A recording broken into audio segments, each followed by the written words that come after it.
Warning, this video is intended for adult collectors. It contains plastic collectibles, questionable opinions, and someone who knows a lot about Japanese spandex. Incoming random review in 3, 2, 1.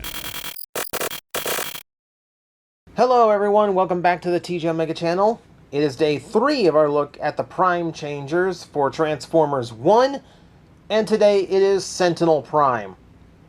I don't know what to make of this character yet, if he's going to be a traditional Sentinel or if he's going to be something else, because, like, I've gotten mixed things from the videos, like the trailers, and I know he's got a Voyager class toy, so, like, he can't be that much of a jerk, can he?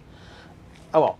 We're not here to judge the type of character he's going to be, we're here to judge how his toy turned out. And luckily I waited this long to do it because we just got to look at the Voyager class toy, so I actually understand why certain things on this toy are the way they are and why they're even included on the figure. So point being, we actually have a few things we can do and talk about with this toy now. So let's actually take a look at him. He is done in this lovely, like, not dirge color scheme. It is very much, it's what it looks like. It's blue and it's light brown. It's very, he looks very dirge, like a very Cybertronian dirge. Like, there's just no getting around that.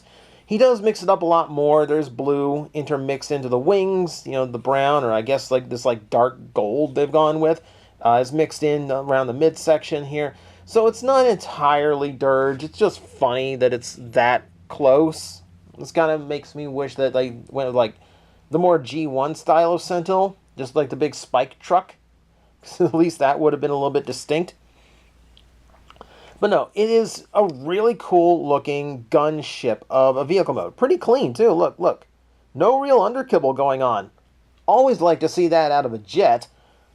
I have gotten people saying that, like, the way this looks like it transforms, like the legs underneath the wings, is very reminiscent of Energon Megatron. And just, yeah, the fact that he's this big alien gunship with a bunch of cannons pointed off the front, that definitely does scream Energon Megatron to me as well.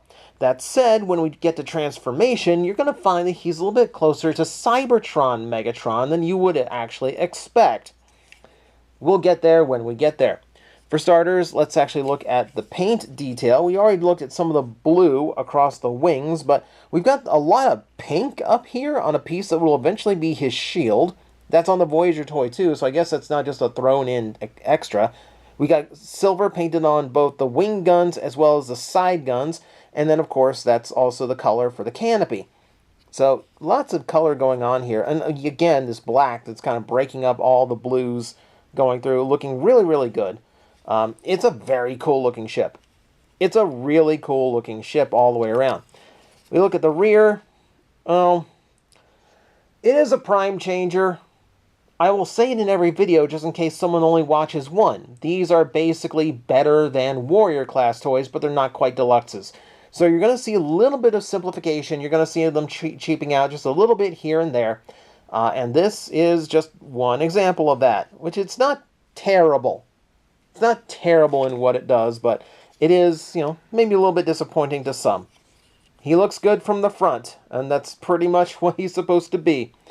At least all the colors are nice, the sculpted details are nice, he looks really, really cool. So I'm going to give Sentinel that much credit. I want to take a look without the shield, because we won't need that during transformation. Nothing really special, just a little bit more blue and black. And a little bit cleaner looking if you really prefer that out of the jet mode. So we've got all of that settled in. And yeah, that does leave a 5mm port open as well if you actually want to arm him up at the top.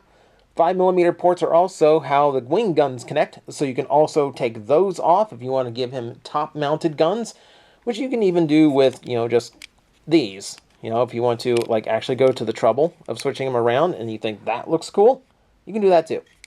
But we're going to focus on what it's supposed to do and then see how he transforms, because, yeah, he does transform kind of fun. So, like I said, there's a few familiar elements in this. Let me start separating tabs here and just get the wings out of the way. You know, they pop off of the legs and then hinge in the direction you saw. big chunk of the legs are actually that port that was at the top. So mind that when you are rotating them out in order to get the legs formed. Rotate like so. See, and then, oh, I need to actually fold the foot out. There we go. Then we can close those wings, those tail fins into the legs. Makes them a little bit more solid and gets the tail fins out of the way. Just like so. Fits in nice, tabs into the leg right there. And that's the lower section. Now the top section. And this is where Cybertron Megatron comes in, because his arms are the entirety of the nose cone and front section of the jet mode. So we're going to fold those all the way down, rotate them when appropriate. Just bring down like so. I'm going to break the transformation by bending the elbow and rotating them forward.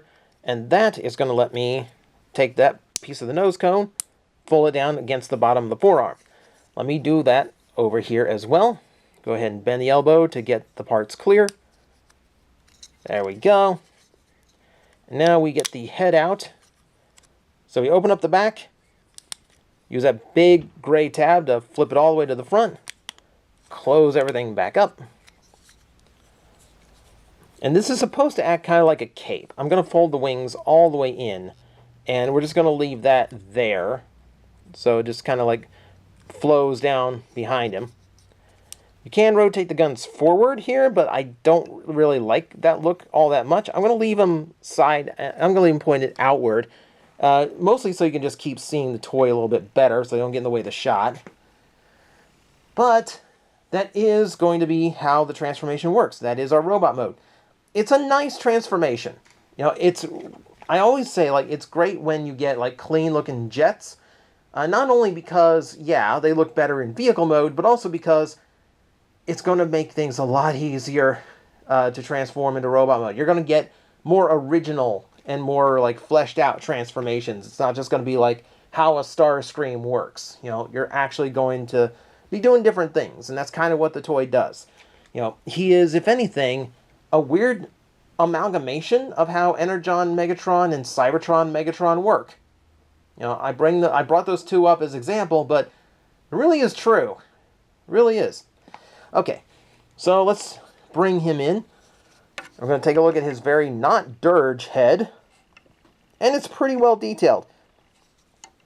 So what I do like is mixing in some extra gold around the faceplate. So you can see, like, his cheeks on the sides of his helmet have that gold. Little tracings of it on the crest of his helmet, which is nice. Bright blue eyes.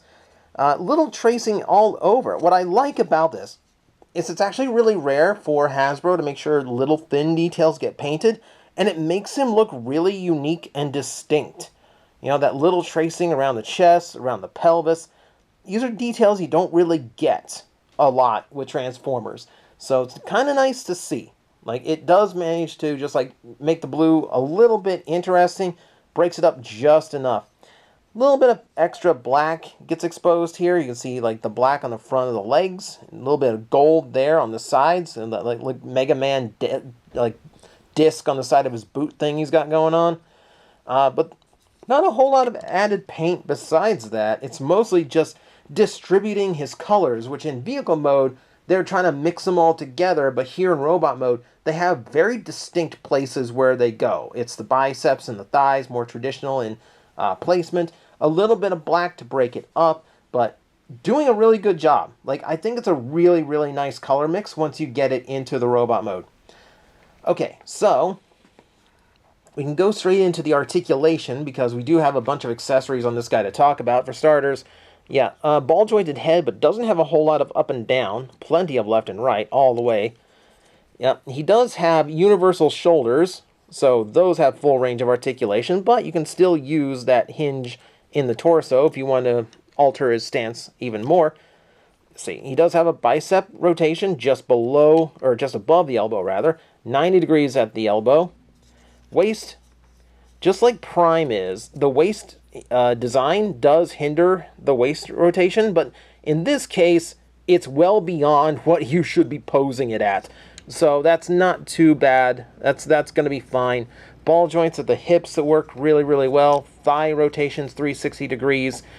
Knees, Nice 90 degree. It wants to go beyond the 90, but the tail fin gets in the way, unfortunately.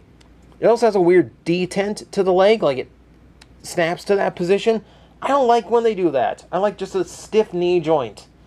Oh well. You also get like a bit of an ankle tilt.